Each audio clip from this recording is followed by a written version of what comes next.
buenas tardes, queridos amigos, queridas amigas, hermanos y hermanas que nos veis y nos escucháis a través del canal de YouTube de la Iglesia. Bienvenidos a esta tarde más, a esta tarde de estudio de la palabra. Bienvenidos a poder disfrutar de la palabra de Dios, a poder disfrutar de Dios y a poder profundizar en ella y a poder también conocer más sobre ella y conocer más sobre Dios. Como sabéis, estamos con el libro de Jueces, así que vamos a continuar con el libro de Jueces, pero antes de empezar, pues como siempre, me gustaría, y como siempre hacemos, pues me gustaría que orásemos, así que vamos a orar. Señor y Padre, queremos darte muchas gracias en esta tarde. Gracias por tu misericordia, por tu amor, por tu bondad. Gracias porque eres nuestro Dios, eres nuestro Padre, y sobre todo gracias porque un día enviaste a tu Hijo a morir en la cruz, a llevar y a cargar con nuestros pecados, para que de esa forma, muriendo allí en la cruz, derramando su sangre, pudiéramos ser aceptos y justificados delante de ti. Gracias por su muerte y por su resurrección, porque sin nada de eso nuestra fe sería vana y de nada serviría todo lo que estamos haciendo. Gracias, Señor, por ello, y te pedimos ahora tu bendición, pedimos también tu dirección y sobre todo que abras nuestra mente, nuestro entendimiento, nuestro corazón para recibir tu palabra esta tarde y saber qué es lo que tú quieres decirnos a cada uno y cómo quieres decirnos a cada uno las cosas. Gracias, Padre, en el nombre de tu Hijo Jesús. Amén. Bien, queridos hermanos, queridas hermanas, amigos y amigas, como decía, bienvenidos a esta tarde más, a una tarde más de estudio en la palabra. Estamos en Jueces y quiero leer con vosotros los 5 primeros versículos de este libro de Jueces, este libro interesante y este libro en el que vamos a profundizar y vamos a descubrir grandes cosas, vamos a descubrir cosas muy interesantes, cosas muy buenas, cosas muy bonitas, y sobre todo vamos a aprender más de cómo es Dios, de quién es Dios y cómo actúa Dios. Dice así en Jueces capítulo 2 y versículos del 1 al 5. El ángel de Jehová subió de Gilgal a Boquim y dijo: Yo os saqué de Egipto y os introduje en la tierra de la cual había jurado a vuestros padres, diciendo: No invalidaré jamás mi pacto con vosotros, con tal que vosotros no hagáis pacto con los moradores de esta tierra, cuyos altares habéis de derribar, mas vosotros no habéis atendido a mi voz. ¿Por qué habéis hecho esto? Por tanto, yo también digo, no los echaré de delante de vosotros, sino que serán azotes para vuestros costados, y sus dioses os serán tropezadero. Cuando el ángel de Jehová habló estas palabras a todos los hijos de Israel, el pueblo alzó su voz y lloró. Y llamaron el nombre de aquel lugar Boquim, y ofrecieron allí sacrificios a Jehová. Bien, pues seguimos con Jueces, como decía, y seguimos con esta, introduciéndonos en este libro, al libro de los Jueces. Estamos en los primeros capítulos, en los 2 primeros capítulos, en concreto, pues entre el capítulo 1 y los 5 primeros versículos del capítulo 2. Y lo que estamos viendo y lo que hemos visto hasta ahora es la actitud del pueblo de Dios, del pueblo de Dios para con Dios frente a la actitud de Dios para con su pueblo. El pueblo de Israel viene de pasar años de esclavitud en Egipto. Y viene de pasar años de esclavitud en Egipto a de repente ver que Dios escucha su clamor y responde a sus plegarias. Vemos que de repente Dios está cumpliendo sus promesas de liberación para con su pueblo. Ellos están viendo, están sintiendo, están experimentando esa liberación que Dios está haciendo a través de Moisés, a través de Aarón, para con su pueblo. Pero de repente, una vez que salen de Egipto, se les plantea o ven el primer escollo. Y no es otro que el mar Rojo. Un mar frente a ellos, y detrás de ellos vienen los egipcios con carros. Ahora, ¿será que Dios les ha sacado de Egipto para hacerlos morir frente al mar? No, no es así, evidentemente no es así. ¿Por qué? Porque aún así Dios sigue obrando el milagro y sigue cuidando de su pueblo. Y entonces divide el mar Rojo y todos pasan. También intentan pasar los egipcios, pero Dios no deja que los alcancen. Otro milagro que vemos de Dios, de cómo cuida y preserva a su pueblo. Ahora tienen todo un desierto por delante que cruzar. Pero están gozosos, están contentos, están alegres, están animados porque Dios los ha ayudado y ven que y sienten que Dios va a hacerlo de continuo, va a estar con ellos continuamente. No hay nada que temer. Ese es el pensamiento que tienen una vez que cruzan ese mar rojo. No hay nada que temer. ¿Por qué? Porque Dios está con nosotros. Por lo tanto, ¿qué vamos a temer? Pero de repente empiezan las quejas. Van pasando los días, van pasando las semanas, los meses, los años, y vienen las quejas, vienen las murmuraciones, vienen el abucheo de tanto de Moisés como de Dios, ¿no? Contra Moisés y contra Dios. Y de nuevo, Dios tiene que actuar, Dios tiene que mostrar su poder, Dios tiene que mostrar su gloria para con este pueblo. Un pueblo que no hace más que quejarse, un pueblo que lo único que hace es poner pegas, decir que estaban mejor en la esclavitud que en la liberación, en la libertad, un pueblo que desobedece a Dios, un pueblo que durante 40 años da vueltas por el desierto, porque Dios decide también pues ser justo y no tolerar la maldad de este pueblo. Un pueblo que pasa, como digo, 40 años en un desierto, en el desierto, sin ser capaces de ver las obras, las maravillas de Dios, de ver el poder, de ver la gloria de Dios manifestada una y otra vez, de no ser capaces de entender que Dios está cumpliendo sus promesas, que Dios no es un Dios que no cumple, sino que es un Dios que cumple sus promesas. Y es así como llegamos hasta el libro de Jueces. Es así donde, después de, pues, donde cansados de ir y venir, cansados de andar de aquí para allá, sin un gobierno claro, según ellos, porque tenían a Dios, pero ahora deciden olvidarse en parte de Dios y deciden, como hemos visto en el capítulo anterior y en el versículo 19, deciden pues no echar a aquellos que Dios les dice que echen, sino que deciden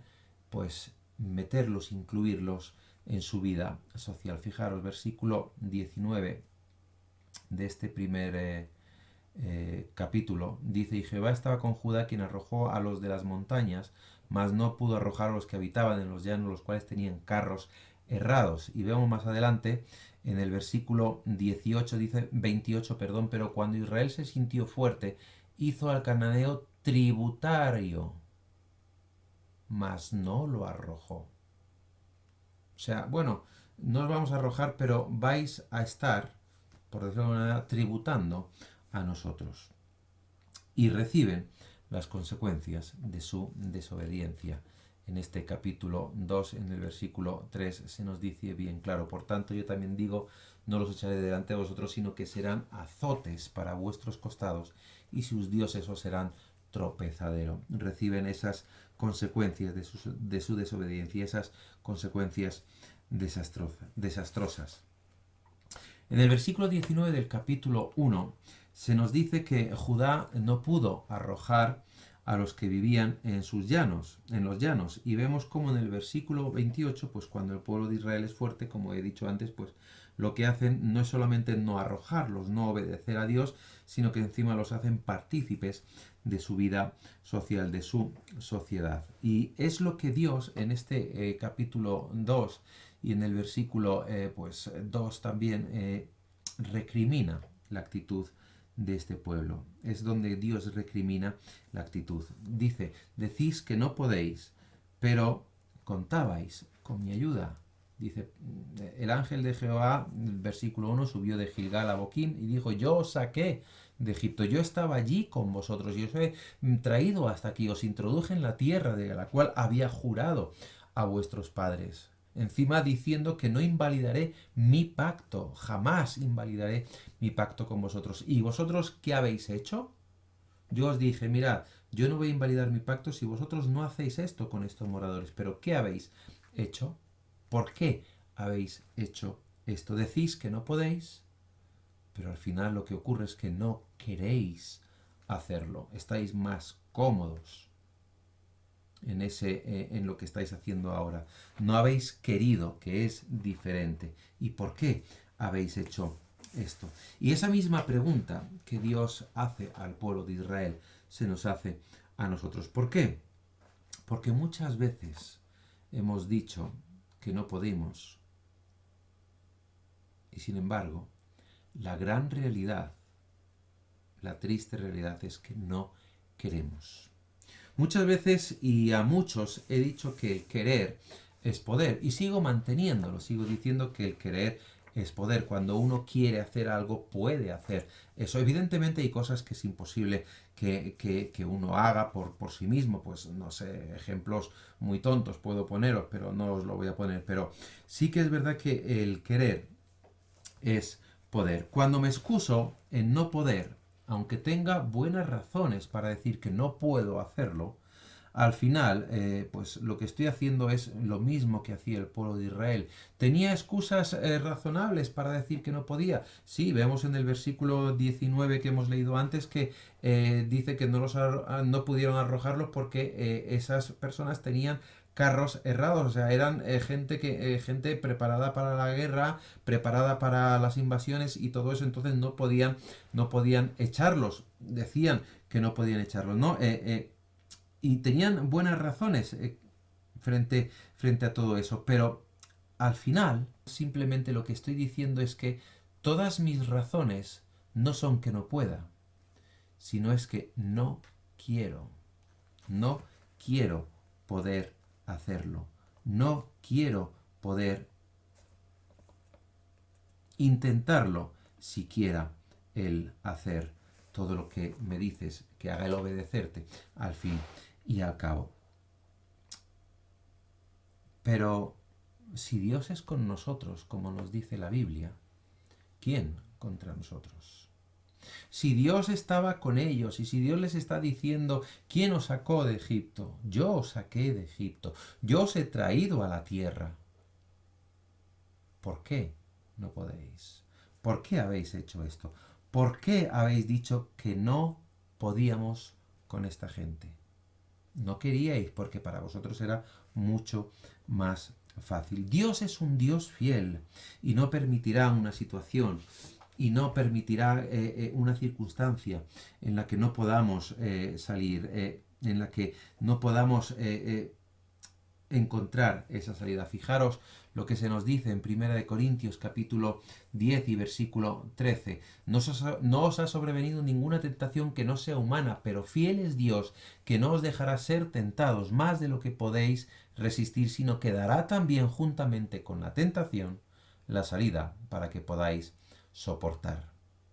O sea, Dios no nos va a poner, no te va a poner, ni me va a poner en una circunstancia en la que no pueda salir con su ayuda y queriendo salir de ella. Ahora, lo que ocurre es que nos escudamos en el que no puedo. ¿Sabéis qué? En esta pandemia por la que estamos atravesando y por la que estamos pasando, he aprendido muchas cosas. He aprendido que no todo aquel que se autoayuda o se autodefine héroe, lo es. Pero he aprendido también que al final, que tantas veces he dicho que el querer es poder, si quiero, puedo hacer las cosas. Si quiero, puedo salir de esto. Seguramente no por mis propios méritos, pero sí pensando y sabiendo que tengo a Dios conmigo. Que si Dios es conmigo no hay nada que pueda contra mí. Y no es que no pueda, simplemente es que no quiero. He aprendido que solamente con proponerte hacer las cosas y pidiéndole ayuda al Señor, no es que puedas hacerlo, es que sientes el querer hacerlo. Y el pueblo de Israel tenía a Dios con ellos. Nosotros tenemos la certeza de que Dios está con nosotros. Pero es que el pueblo de Israel no solamente tenía la certeza de que Dios estaba con ellos, sino que es que además vieron las maravillas de Dios, vieron esos milagros de Dios. Y aún así, desecharon muchas veces a Dios. No existe el no puedo cuando Dios está conmigo. No existía el no podían o no el no podemos cuando Dios estaba con el pueblo de Israel. No había excusa para el no puedo, porque al fin y al cabo era simplemente el no queremos. Y Dios nos desafía a poner en práctica el querer es poder. El querer es poder conmigo al lado. El querer es poder siempre y cuando te refugies en mí, estés conmigo, te agarres a mí, descanses en mí. Dios desafió también al pueblo de Israel a poner en práctica el querer es poder, pero no lo hicieron, no quisieron hacerlo. Él estaba con ellos, Él está con nosotros. Él hizo un pacto, nos dice el capítulo 2, fijaros que en el capítulo 2 se nos dice, versículo 1, el ángel de Jehová subió de Gilgal a Boquim y me dijo, yo os saqué de Egipto y os introduje en la tierra de la cual había jurado a vuestros padres, diciendo, no invalidaré jamás mi pacto con vosotros. Dios desafió a Israel a poner en práctica ese querer es poder. ¿Por qué? Porque él había hecho un pacto con ese pueblo.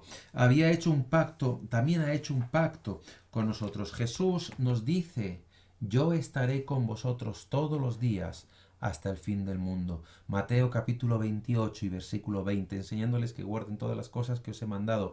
Y aquí yo estoy con vosotros todos los días hasta el fin del mundo. Amén.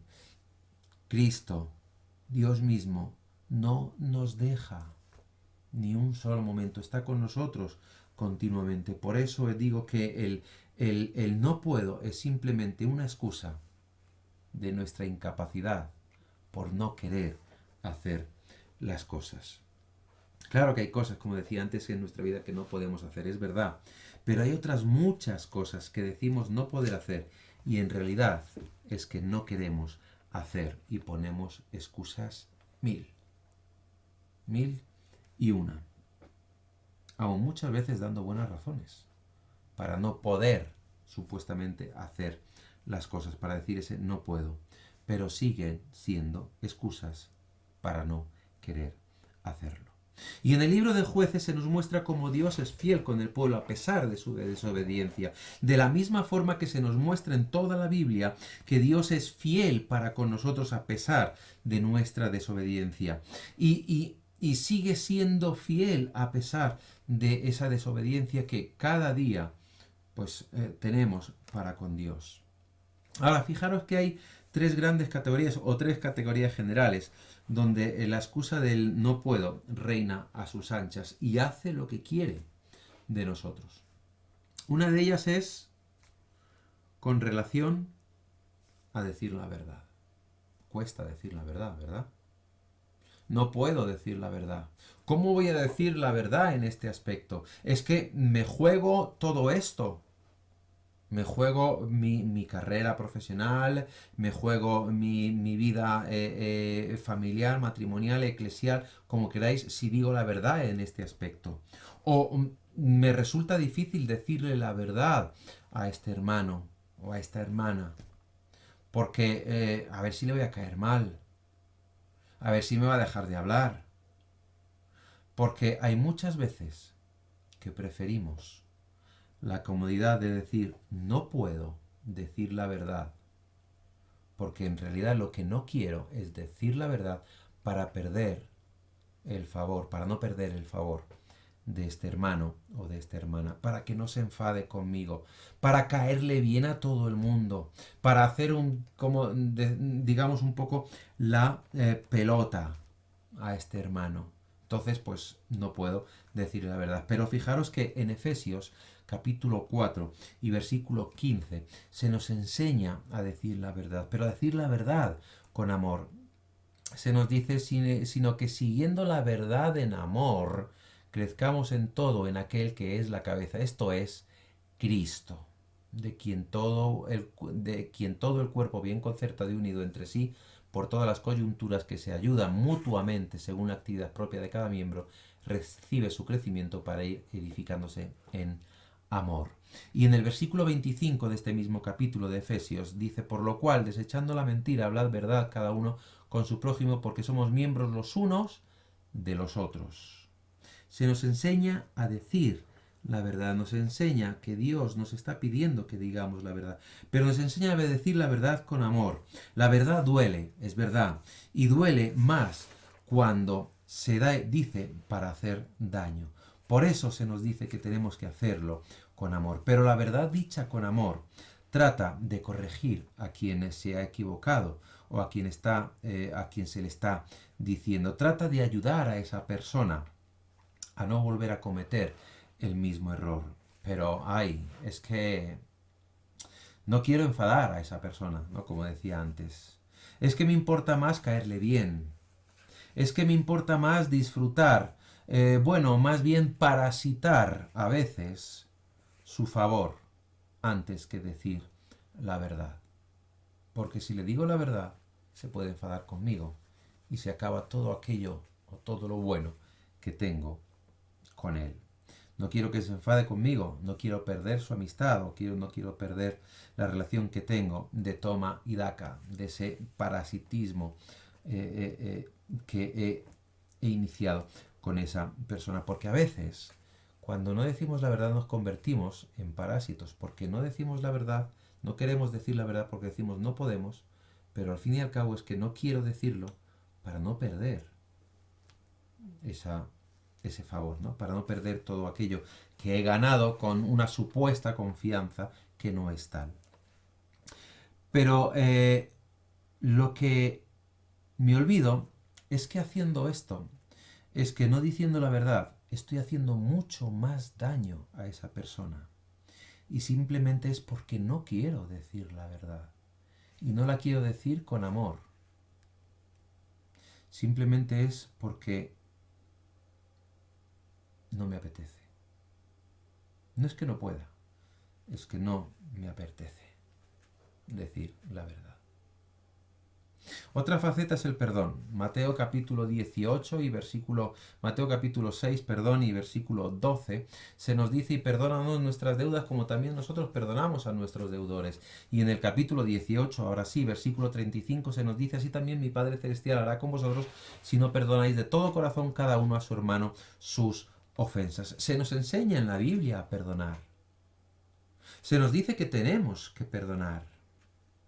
Se nos dice que tenemos que deshacernos de esa ira, que tenemos que deshacernos de ese rencor, que tenemos que olvidarnos del daño que nos han hecho. Se nos dice que tenemos que amar a nuestros enemigos, y amar a nuestros enemigos al fin y al cabo es perdonarlos por el daño que nos hayan podido hacer.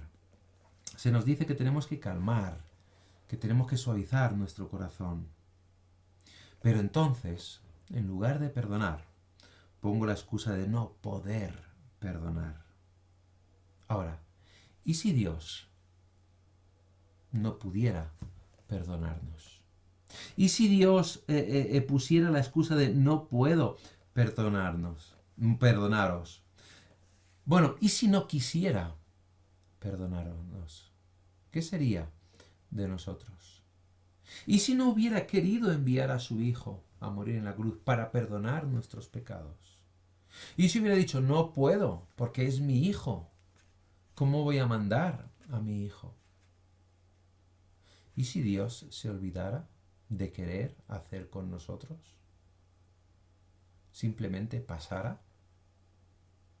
¿Qué sería de nosotros? Al final, el problema no es que no pueda perdonar. Al final el problema es que no quiero perdonar, prefiero seguir con esa ira, prefiero seguir con el rencor. Ah, bueno, no, espera, no, olvido, pero no perdono. O sea, perdono, perdón, pero no olvido. Mm, creo que no. Porque si dices perdonar, pero no olvidas, no estás perdonando. No quieres perdonar. Lo que estás haciendo es seguir manteniendo el rencor en tu corazón. Seguir manteniendo el rencor, excusándome en mi incapacidad para perdonar. En mi comodidad para perdonar. Porque al final no soy yo el que tiene que perdonar, sino que es él, aunque yo le haya hecho daño. Y la tercera categoría es la tentación. Ay, amigo, la tentación. Sabéis que el pecado puede convertirse en algo, en algo adicto, ¿no? Cuando decidimos no hacer nada en las tentaciones. Cuando decidimos excusarnos en no puedo soportar esto o aquello o esta otra tentación. Pero fijaros lo que nos dice Santiago capítulo 1 y versículo 12. Bienaventurado el varón que soporta la tentación, porque cuando haya resistido la prueba recibirá la corona de vida que Dios ha prometido a los que le aman. Y esto no significa no poder, dice soporta la tentación, o sea, quiere soportar la tentación. No es que no pueda, sino que quiere soportar la tentación. Y nos sigue diciendo, cuando alguno es tentado, no diga que es tentado de parte de Dios, porque Dios no puede ser tentado por el mal, ni Él tienta a nadie. Sino que cada uno es tentado cuando de su propia concupiscencia es atraído y seducido, se deja seducir. No puedo resistir la tentación. Es eso lo que nos está diciendo aquí. Cada uno es tentado cuando de su propia concupiscencia es atraído y seducido. No puedo resistirlo, no. Entonces dice la concupiscencia, después que ha concebido, da a luz el pecado, y el pecado siendo consumado da a luz la muerte. Hermanos míos, amados hermanos míos, no erréis. Y eso es lo que se nos dice cuando nos escudamos en el no podemos. Nos estamos equivocando. Porque al final es un no querer hacer las cosas. Es que no quiero resistir la tentación porque estoy mejor en esta tentación. Siempre que decimos no poder es simplemente la excusa para no admitir que no queremos. En Santiago capítulo 1 y versículos 12 siguientes se nos habla de todo esto. Se nos habla precisamente de esto, del hecho de no poder, de poner esa excusa de no poder, porque simplemente es no querer, es más cómodo sucumbir a la tentación y después pedir perdón a Dios. Pero eso no se nos enseña en la Biblia. Fijaros lo que nos dice Romanos capítulo 6 y versículo 1. ¿Qué pues diremos? ¿Perseveraremos en el pecado para que la gracia abunde? Claro, Dios nos perdona con su gracia y derrama de su gracia para con nosotros y nos perdona, ¿no? Y cada vez que nosotros cometemos un pecado, pues derrama de esa gracia para perdonarnos. Es verdad, sí, pero ¿qué pues diremos? Dice Pablo. ¿Perseveraremos en el pecado para que la gracia abunde? En ninguna manera. Porque los que hemos muerto al pecado, ¿cómo viviremos aún en él? ¿O no sabéis que todos los que hemos sido bautizados en Cristo Jesús hemos sido bautizados en su muerte? Porque somos sepultados juntamente con él para muerte por el bautismo, a fin de que como Cristo resucitó de los muertos por la gloria del Padre, así también nosotros andemos en vida nueva. Porque si fuimos plantados juntamente con él en la semejanza de su muerte, así también lo seremos en la de su resurrección, sabiendo esto, que nuestro viejo hombre fue crucificado juntamente con él, para que el cuerpo del pecado sea destruido, a fin de que no sirvamos más al pecado. Porque el que ha muerto ha sido justificado del pecado. Y si morimos con Cristo, creemos que también viviremos con él. Por lo tanto, al final, no es que no pueda, es que no quiero. Porque me es más cómodo no querer. Siempre que decimos no poder es simplemente la excusa para no admitir que no queremos. Y eso es lo que Dios recrimina al pueblo de Israel. ¿Por qué habéis hecho esto? ¿Cómo que no podíais y yo estaba con vosotros? ¿Qué hacemos con nuestros no puedo? ¿Cómo gestionamos todo eso? ¿Cómo somos capaces de decir a Dios no puedo cuando Él está con nosotros? Debemos recordar, debemos tener en mente, debemos tener la certeza de quién es nuestro Dios. Y el pueblo de Israel y nosotros muchas veces nos olvidamos de quién es nuestro Dios. de cómo es nuestro Dios. Y el pueblo fracasó en esto y sufrió las consecuencias. Y nosotros fracasamos en esto y sufrimos las consecuencias. Porque somos incapaces de querer hacer las cosas. El versículo 3 de Jueces capítulo 2 nos dice y nos describe esas consecuencias. Y es después cuando el pueblo se echa a llorar. Fijaros, nos dice, por tanto, yo también digo, no los echaré delante de vosotros, sino que serán azote para vuestros costados, y sus dioses os serán tropezadero. Es cuando vemos aquí las consecuencias de nuestra idolatría, de su idolatría, de nuestra desobediencia, de nuestra terquedad. Es cuando vemos todo eso que nos echamos a llorar y suplicamos a Dios. Y Dios, a pesar de todo, sale al rescate, sale al encuentro, porque Él es justo, Él es santo, Él es fiel y Él es amoroso y no quiere perder a su pueblo. Dice el versículo 4, cuando el ángel de Jehová habló estas palabras a todos los hijos de Israel, el pueblo alzó su voz y lloró. ¿Cuántas veces nos ocurre a nosotros lo mismo? ¿Cuántas veces nosotros después de ver esas consecuencias es cuando lloramos, es cuando clamamos a Dios, es cuando pedimos el socorro y el auxilio a Dios? Y Dios nos dice, os amo, pero no puedo tolerar el mal que estáis haciendo. Por lo tanto, tienes que sufrir esas consecuencias y tendrías que pagar por todo el mal que estás haciendo. Y tendrías que sufrir todavía más consecuencias de todo ese mal que estás haciendo. Pero ¿sabes qué? Que es en la cruz de Cristo, donde Dios da resolución a todo esto. Aquello que vosotros, aquello que tú y que yo deberían pagar, aquello que por lo que sois culpables, aquello que os hace inmerecedores de nada, inmerecedores de perdón alguno, inmerecedores de gracia alguna, aquello que debíais de pagar vosotros, lo cargo en mi Hijo.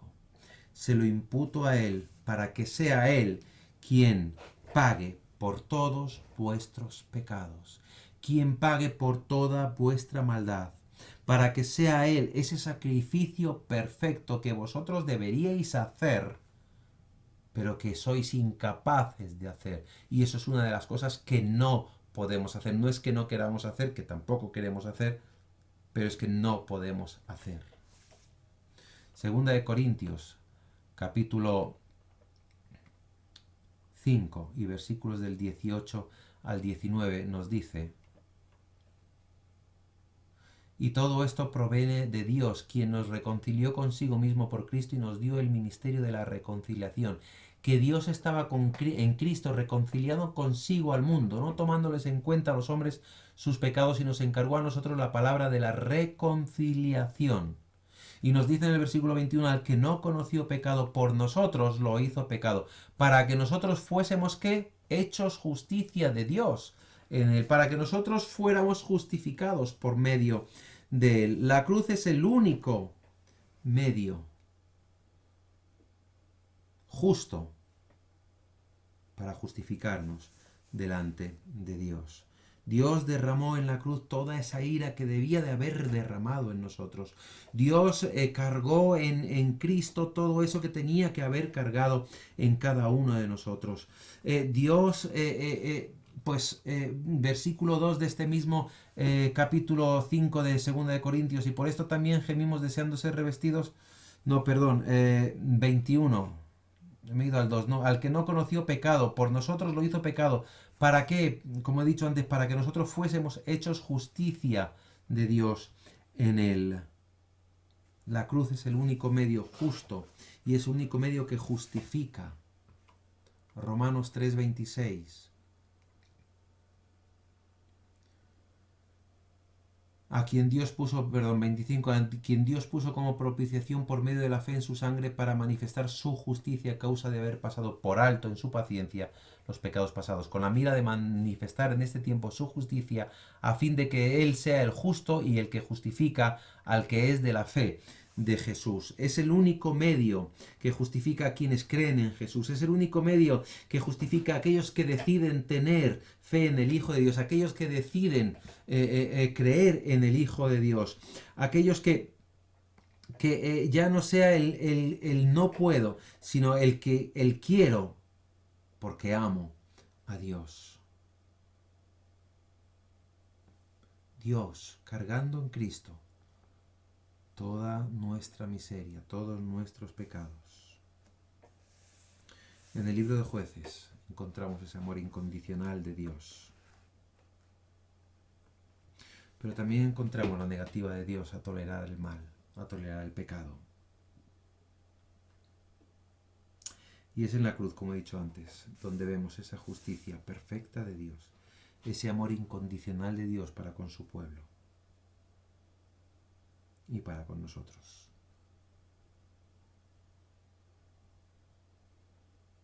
Y tiene que ser un motivo para querer hacer las cosas. Tiene que ser un motivo para dejar de lado la excusa del no puedo. Tiene que ser un motivo para no defraudar a Dios, para no desobedecer a Dios. Tiene que ser un motivo a cambiar nuestro no puedo por un quiero. Tiene que ser el motivo que nos mueva a querer hacer las cosas por y para Dios. Amén.